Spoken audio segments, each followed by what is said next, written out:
Olá, aluna. Olá, aluno. Bem-vindo a mais uma aula de física, a nossa plataforma, né?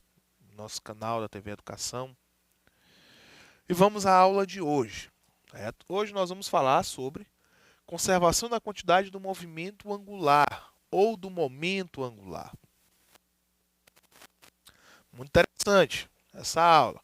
Fica ligado que vai ter muita coisa boa, né? Situações que você vai conseguir visualizar no dia a dia. Então nós vamos começar falando sobre o movimento circular, logicamente, nós temos que entender alguns conceitos que vêm lá do movimento circular. Nós vamos falar sobre o momento de inércia, que é super importante para o entendimento desse conteúdo. Okay? Saber o que é o momento de inércia e como é que ele vai influenciar. Vamos falar da quantidade do movimento angular ou do momento angular, não é? E da conservação dessa quantidade do movimento ou do momento angular. Ok? Então fica ligado aí. Vamos para o movimento circular. Certo? O movimento circular é um movimento de rotação de um corpo em torno de um eixo ao longo de uma trajetória circular de raio constante. Certo? Então, tem uma circunferência.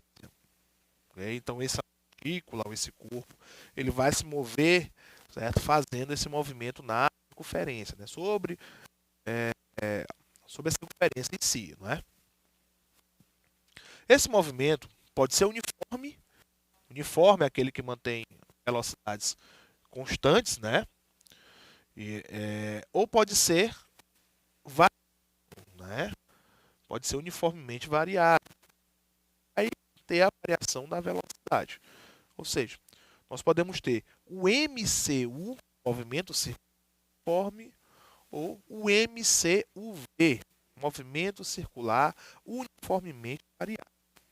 Certo?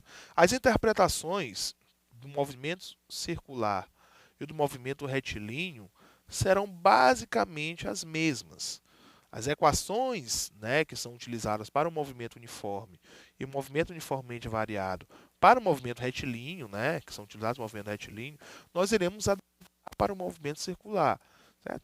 Temos aí algumas mudançazinhas, coisas pequenas, né, e a adição de outros conceitos, mas é uma coisa bem simples. Então, quais são os exemplos que nós vamos ter aqui no movimento circular? Vai ser o espaço angular, né? A velocidade angular e a aceleração angular, certo? Então, bem simples. Nós temos espaço linear, velocidade linear e aceleração linear para o movimento retilíneo.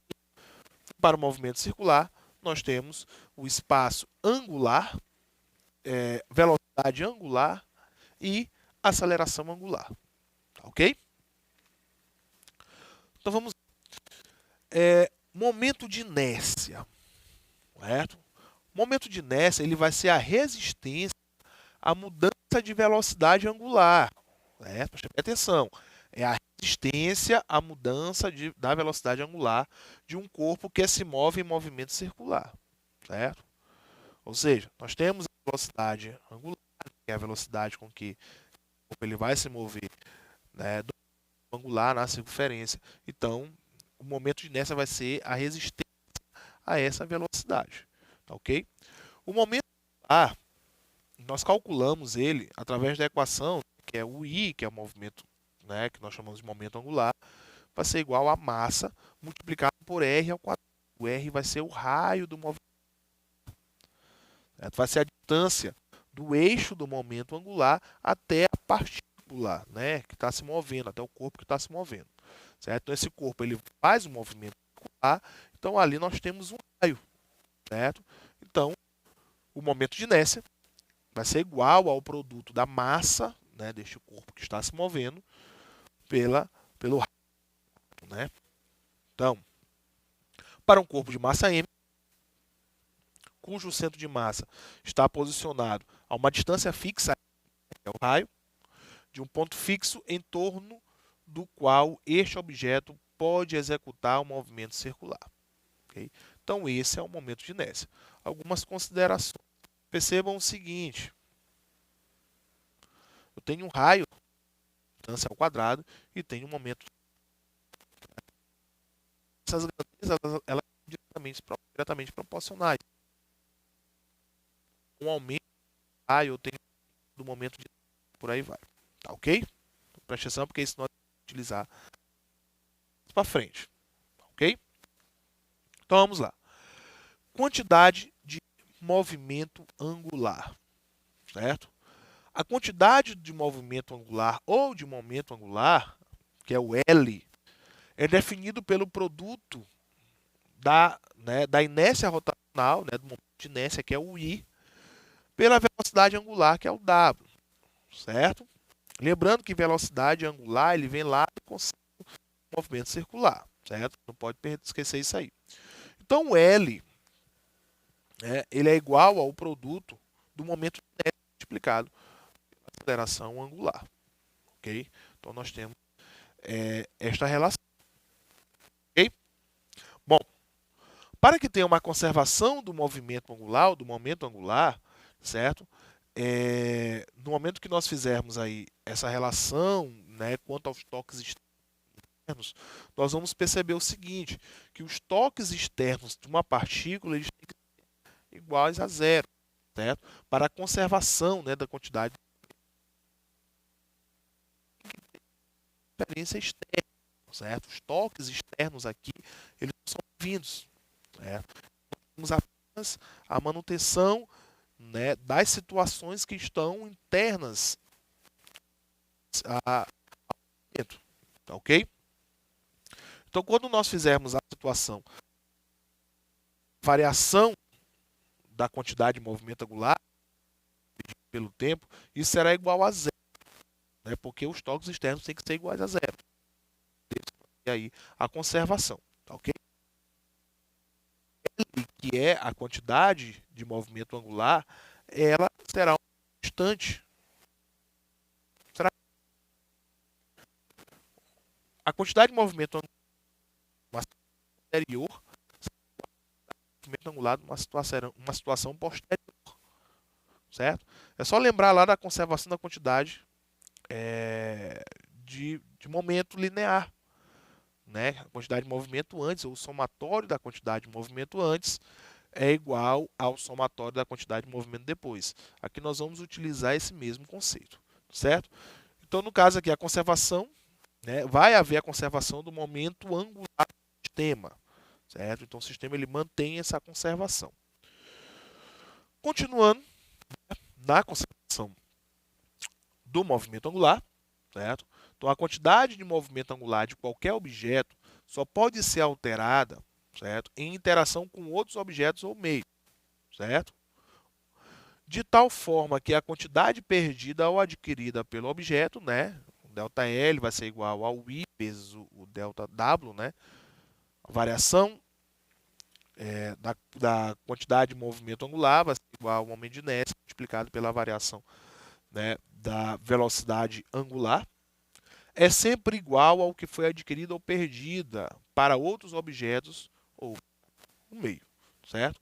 Então, a relação que nós fizemos anteriormente, o ΔL ele vai ser igual a zero, porque o L é constante, certo? Vai ser igual a I vezes a variação da velocidade angular, de tal forma que o momento de inércia inicial multiplicado pela velocidade angular inicial vai ser igual ao momento de inércia final multiplicado pela variação, multiplicado pela velocidade angular, certo? Então, isso nós temos a conservação, do momento ou do movimento angular, tá ok? Então, através disso, a gente consegue ver algumas situações, você já deve ter percebido, ou fazem parte até do dia a dia, certo? Então, no caso aqui, nós temos a primeira imagem, nós temos uma pessoa sentada num banco, esse banco ele tem, certo? E ela segura aí nas mãos algumas massas, ok? E percebe-se o seguinte, que no momento em que essas massas, no momento que ela fecha o braço, que essas massas aqui ela encosta no seu corpo, ela aumenta a velocidade do movimento, não é, de rotação, a velocidade angular. Então há um aumento nessa velocidade. Mas no momento que ela afasta, ela abre os braços, certo? Essa velocidade ela diminui, ou seja, ela gira mais lento. O mesmo exemplo nós conseguimos ver aqui com a bailarina, certo? A bailarina, para poder aumentar a velocidade no giro, ela fecha os braços e ela também recolhe as pernas, recolhe a perna, né?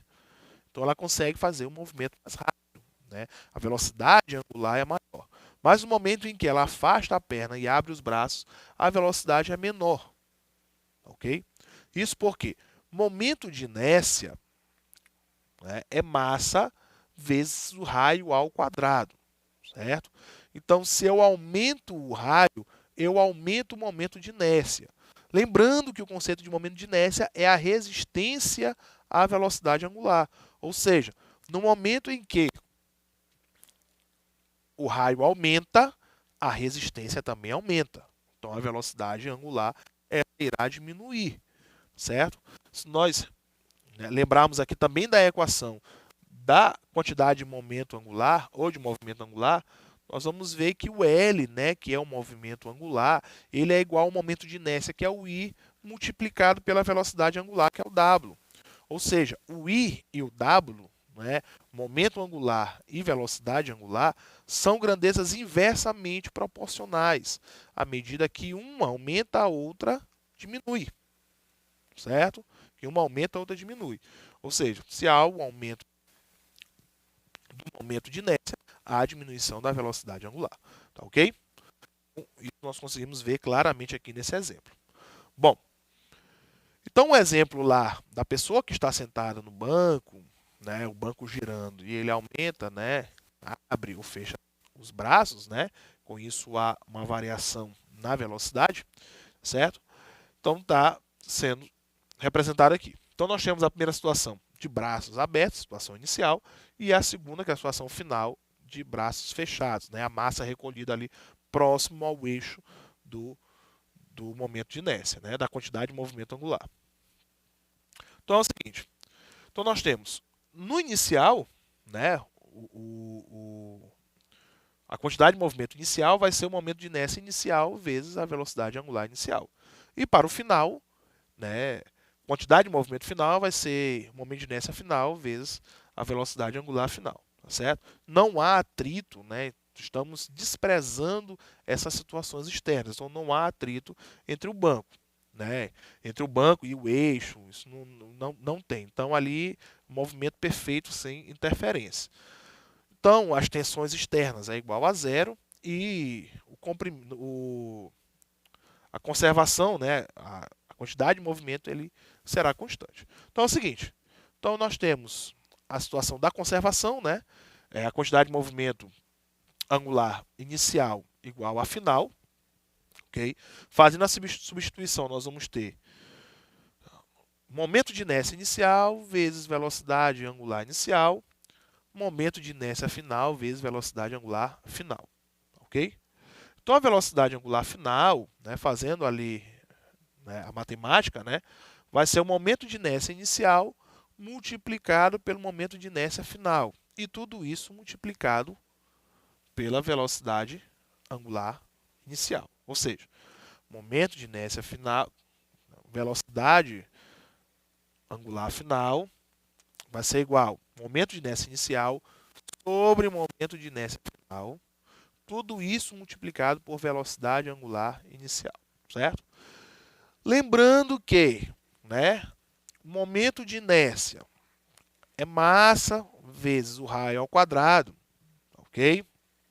Lá do início da aula, nós vamos perceber o seguinte, que quando nós fizermos essa divisão aí entre o momento de inércia inicial e final, tá certo? Nós vamos perceber o seguinte, que nós vamos ter um valor maior do que 1, certo? Porque o momento de inércia inicial ele é maior do que o final, porque a distância é maior. Ele está de braços abertos. Então, se a distância é maior, o momento de inércia é maior. Então, nós vamos ter ali uma divisão de um número maior por um número menor. Certo? Então, nós temos ali um valor maior do que 1. Se ele é maior do que 1, a conclusão que nós temos é o seguinte, é que a velocidade angular final será maior do que a velocidade angular inicial. Então aqui nós estamos provando matematicamente, certo? Que no momento em que a pessoa ela recolhe os braços, não é? Ela coloca as massas mais perto ali do eixo de rotação, a velocidade ela irá aumentar. Ela vai girar mais rápido. E no momento que ela abre os braços, a velocidade ela irá diminuir. Velocidade angular irá diminuir. Então recolheu, gira mais rápido, certo? Estendeu os braços, abriu os braços, ela vai girar mais devagar, tá ok? Quanto às energias, temos a mesma situação agora, vamos relacionar as energias. Né? Nós sabemos que a energia mecânica, que é a energia total do sistema, né, no caso do nosso sistema conservativo, será a energia cinética mais a potencial, certo? A energia cinética é a metade da massa vezes a velocidade ao quadrado, certo? V, velocidade, tá certo? Vamos lembrar que velocidade linear é velocidade angular vezes o raio, só lembrar lá do movimento circular, ok? Fazendo a substituição, então nós vamos ter que a energia cinética vai ser a metade da massa, velocidade angular ao quadrado vezes raio ao quadrado, certo? Massa vezes raio ao quadrado é momento de inércia. Então a energia cinética vai ser a metade do momento de inércia multiplicado pela velocidade angular ao quadrado, ok? Com isso nós vamos observar o quê? Que a energia mecânica final ela será também maior do que a energia mecânica inicial. Isso porque a energia cinética ela passa a depender da velocidade angular. Se a velocidade angular final é maior porque ele está girando mais rápido, logicamente que a energia mecânica também será maior, porque a potencial não vai ter alteração nela. Nós temos alteração apenas na energia mecânica, na energia cinética. Então, se houve um acréscimo de energia cinética, vai haver um acréscimo de energia mecânica, certo? Então, a energia mecânica final maior do que a inicial, ok? Então, nós estamos provando aqui, né, essa relação de energia, de velocidade angular em relação ao momento de inércia. Então,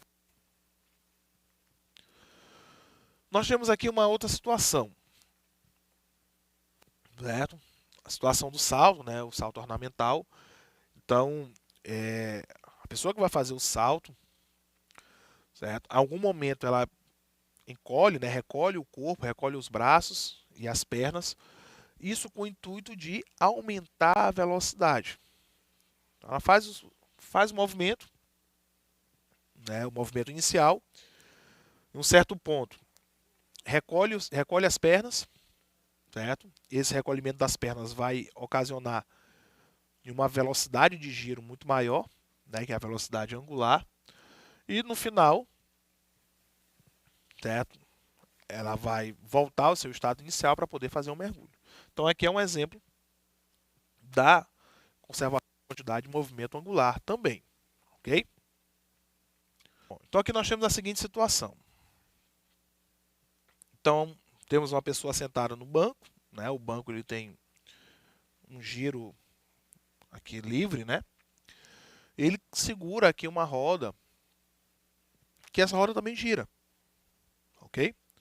O que nós vamos observar aqui vai ser o seguinte. No momento em que a roda está girando e ele coloca, né, essa roda no mesmo eixo de giro do banco em que ele está, percebe-se que vai ter um movimento do conjunto, certo? A pessoa que está segurando, ela se movimenta de acordo com o movimento da roda, certo? Mas no momento em que ela coloca aqui o movimento da roda, né, num eixo perpendicular, certo? Um eixo que não é o eixo que está girando o banco, ou que o banco pode girar, percebe-se que a pessoa ela para, não é? Eles vão parar, o sistema vai parar, tá certo? Então, para a gente entender essa situação é muito simples. Então, aqui nós temos a situação da pessoa girando, certo? Se perceber que a roda ela gira no sentido e a pessoa gira em outro, ok? Então, o movimento angular da roda e o movimento angular da pessoa, certo? São sentidos opostos. No momento em que não estão na mesma direção de movimento, a pessoa para, tá certo? E quando há uma inversão, certo? Também vai haver uma inversão no movimento da pessoa, tá ok? Então, essa é a situação que está ilustrando a anterior. Então, com isso, nós finalizamos a nossa aula de hoje e até a próxima.